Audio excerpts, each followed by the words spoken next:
Banyak orang was-was melihat perkembangan yang terjadi di akhir minggu lalu. Akibat demo yang ditanggapi berlebihan oleh aparat, berujung kekisruhan dan penjarahan.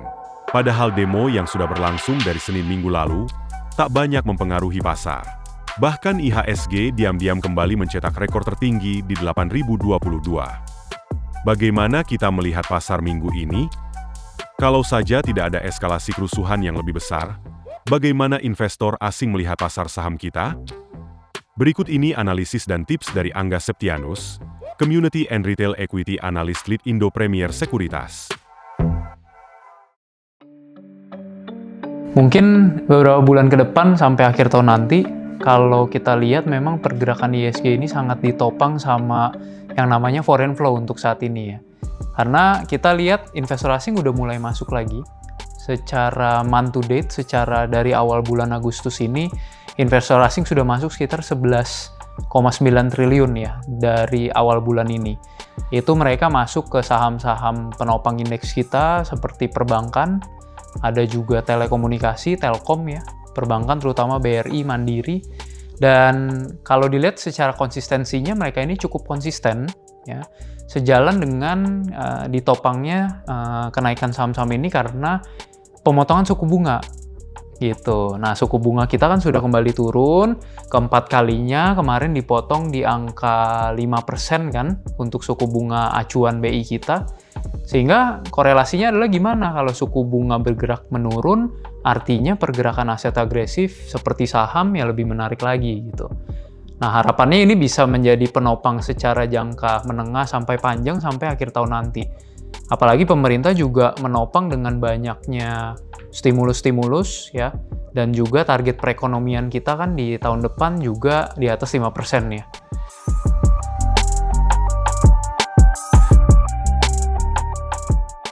Untuk target indeks sendiri itu mungkin diperkirakan bisa di kisaran area 8.200 sampai 8.300 terlebih dahulu karena mempertimbangkan indeks kita juga udah rally cukup signifikan ya dibandingkan tengah tahun lalu. Dan di bulan Agustus itu secara probability indeks itu ditutup dalam teritori positif di bulan Agustus. Up probability-nya itu sekitar 90%. Jadi dari 10 tahun terakhir, 9 tahunnya itu Agustus itu ditutup positif. Dan harapannya sampai ke akhir tahun nanti indeks kita bisa mencapai angka tersebut 8.000, 8.200, 8.300 itu. Ya, ada sekitar up mungkin sekitar 3-4% lagi ya hopefully untuk indeks kita. Dan yang menarik sebenarnya sekarang nih kalau kita lihat dari pergerakan saham-saham di Indonesia, indeks kita tahu top 10 market cap itu sekarang nggak cuma saham-saham perbankan, saham-saham telco ya, tapi ada juga yang namanya saham-saham konglomerasi. Di mana saham-saham konglomerasi ini ya contohnya DCII, DSSA, TPIA, dan juga brand, terutama brand ya. Ini kontribusi pergerakannya terhadap indeks juga bukan lumayan lagi, sangat besar gitu kan. Sehingga apa? Sehingga kalau saham-saham ini bergerak, ya ini yang membuat indeks kita bergerak juga.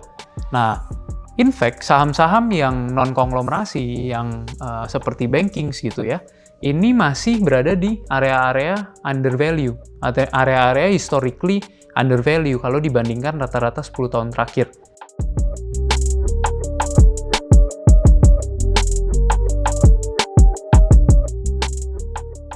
Nah, pastinya kalau untuk preferensi pilihan itu kan akan berbeda-beda ya.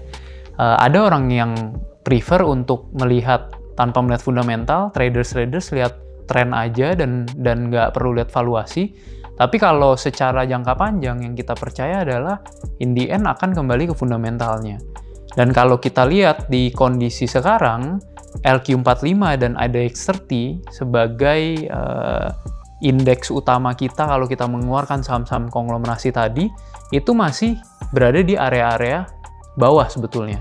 Belum mengalami reversal, belum mengalami uptrend yang berarti sampai ke area all time high lagi gitu, seperti terefleksi di indeksnya. Jadi kita bisa melihat itu sebagai sebenarnya acuan juga gitu ya. Sebagai contoh lain, sektor perbankan itu secara rata-rata industri sekarang di angka 1,9 kali. Pernya itu mungkin rata-rata industri sekitar 10 kalian. Tapi kalau kita lihat 10-year average-nya itu di angka 2,2 kali untuk PBV-nya dan pernya itu hampir 14,6 atau 15 kali ya untuk multiplier PE-nya. Artinya secara 10 tahun ke belakang untuk rata-rata saham perbankan saat ini valuasinya itu cukup menarik sebetulnya. Nah, investor asing pun kita lihat dari bulan Agustus ini, dari awal Agustus sudah mulai masuk ke saham-saham penopang indeks yang ada fundamental dan juga under value tadi. Contohnya, Bank BRI, mereka top buy di bulan ini, lalu ada juga Telkom ya. Jadi asing ini udah mulai masuk ke saham-saham yang berkaitan dengan pemulihan ekonomi. Astra juga mereka masuk ya. Contohnya jadi 3 saham-saham ini yang berkaitan dengan recovery ya. Ada BRI yang segmennya adalah UMKM ya. Lalu ada juga Telkom, bidang telekomunikasi ya. Dan juga ada tadi Astra otomotif. Nah, 3 ini saya rasa cukup erat kaitannya dengan yang namanya early stage of recovery. Karena apa? Kemarin di tengah tahun kita tahu banyak stimulus. Pemerintah menggelontorkan yang namanya stimulus dan lain-lain di tengah tahun untuk mendongkrak perekonomian. Sehingga apa? Data inflasinya kemarin dari sebelumnya bahkan under 2%, sudah berhasil naik ke angka 2,37%. Udah mencapai target belum? Belum. Targetnya 2,5% kan di tahun ini. 2,5% plus minus 1%.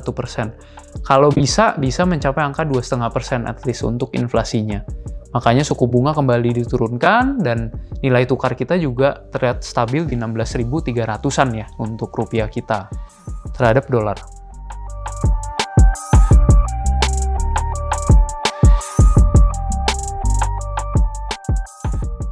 Ya, kalau dengan kondisi saat ini justru karena ekonominya lagi nggak gitu bagus secara overall ya, baru mulai tarif-tarifan ini selesai. Sekarang arahnya menuju kebijakan penurunan suku bunga The Fed juga di bulan September. Tetap outlook-nya sebenarnya pemerintah secara global, nggak cuma Indonesia, melakukan segala cara untuk mendongkrak kegiatan ekonomi kan. Seperti di US, tenaga kerja melemah, mereka mulai take action nanti di bulan September, most likely, hopefully akan turun untuk the Fed rate-nya. Jadi kalau ditanya secara long term gimana, tetap ketika kondisi ekonomi seperti sekarang, istilahnya masih tertati-tati, justru saat yang tepat tadi untuk masuk ke saham-saham yang memiliki fundamental baik, rutin membagi dividen ya, track record-nya juga sudah bisa dipelajari seperti itu kan. Makanya porsinya menurut saya masih tetap lebih besarnya di saham-saham yang ada fundamental dan juga memang foreign flow masuk ke situ gitu. Tapi tetap kalau kita mau trading boleh nggak porsinya ada, mungkin jangan semua harta kita atau semua portofolio investasi kita gitu ditradingkan. Boleh trading, ikuti tren, swing trading itu lebih nyaman menurut saya apalagi untuk karyawan gitu. Jadi porsinya mungkin kalau bisa dibilang secara persentase 80% long term, 20% bisa untuk swing trading.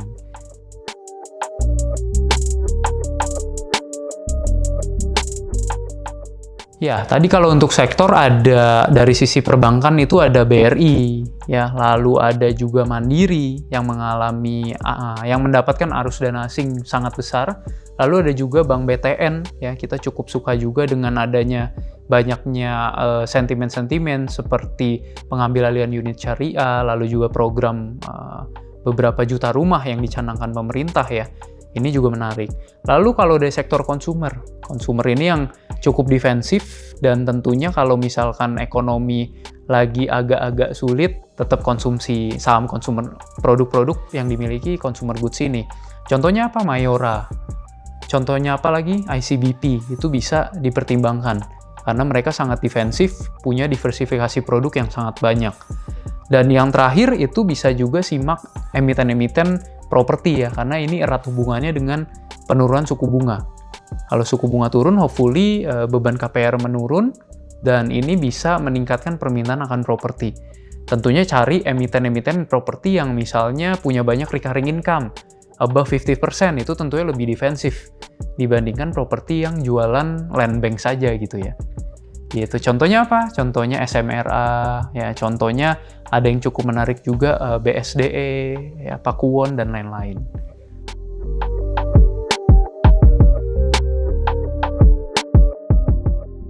Saham komoditi saat ini untuk saham-saham batubara itu posisinya sedang depress. Mungkin depress artinya harga lagi tertekan gitu ya. Karena apa? Karena dari China juga ekonominya slowing down juga, permintaannya menurun dan lain-lain ya, dan banyak saingan juga, eksportir dari Rusia, Australia, dan lain-lain. Justru kalau yang komoditi mungkin bukan komoditi nih, terkait dengan energi baru terbarukan ya.